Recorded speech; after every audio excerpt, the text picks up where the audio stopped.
ব্যবসায় লোকসান নাকি সাজানো ষড়যন্ত্র? চোরের ওপর বাটপারি করতে তৈরি পারুল রায়ান। দাদুর ব্যাকআপ প্ল্যান ভেস্তে দিতে রায়ানের মাস্টার স্ট্রোক।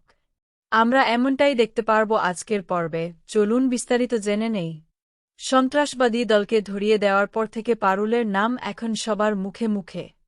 দক বসু নিজে পারুলদের বাড়িতে এসে তাকে সম্বর্ধনা জানায়।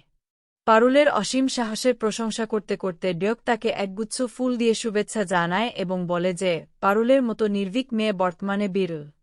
ডক যখন পারুলের গুণগানে পঞ্চমুখ, বাড়ির বাকি সদস্যরা আনন্দিত হলেও রায়ান মনে মনে ফুঁসছিল। ডকের এই অতিঘনিষ্ঠতা এবং পারুলের প্রতি তার মুগ্ধ দৃষ্টি রায়ান কোনোভাবেই মেনে নিতে পারছিল না, যা তার চোখে মুখে স্পষ্ট ফুটে উঠছিল। আসলে ডক বসুর এই অতিরিক্ত প্রশংসা ছিল রায়ানের বাবার একটি সুপরিকল্পিত চাল।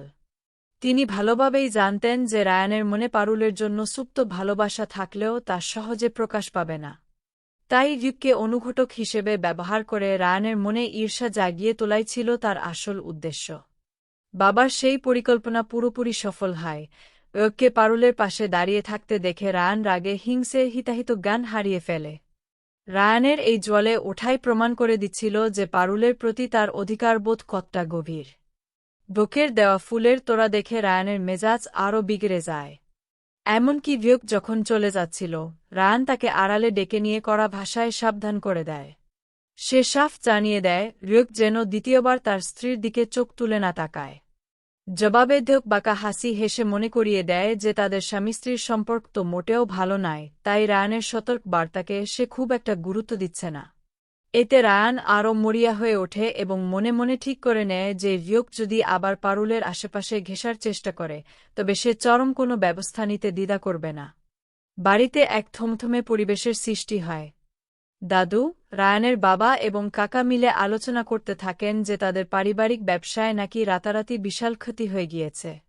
সবার মুখে দুশ্চিন্তার ছাপ থাকলেও রায়ানের বাবার চোখের কোণে এক অদ্ভুত চপলতা আর ষড়যন্ত্রের আভাস ছিল, যা থেকে স্পষ্ট বোঝা যাচ্ছিল যে এটিও কোনো বড় নাটকের অংশ। এমন উত্তেজনার মাঝে বিকেলবেলা ধক তার বাবা ও পিসিকে নিয়ে আবার হাজির হয়। পারুলের কাছে সরাসরি বিয়ের প্রস্তাব দিয়ে বসে গিয়ে। হঠাৎ আসা এই বিয়ের প্রস্তাবের কথা শুনে রায়ান ও পারুল দুজনেই স্তম্ভিত হয়ে যায়। কিন্তু ব্যবসায়িক ক্ষতির বিষয়টি রায়ানের মনে খটকা সৃষ্টি করে। সে পারুলকে দ্বিভাবে বলে যে মাত্র দুদিনে একটি লাভজনক দোকান এভাবে লোকসানে ডুবতে পারে না।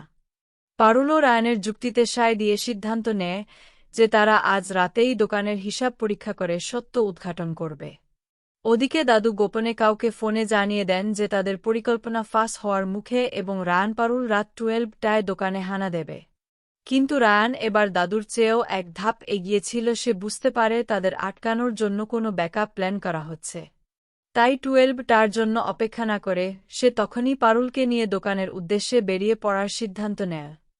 আপডেট পেতে চ্যানেলটি সাবস্ক্রাইব করে রাখুন।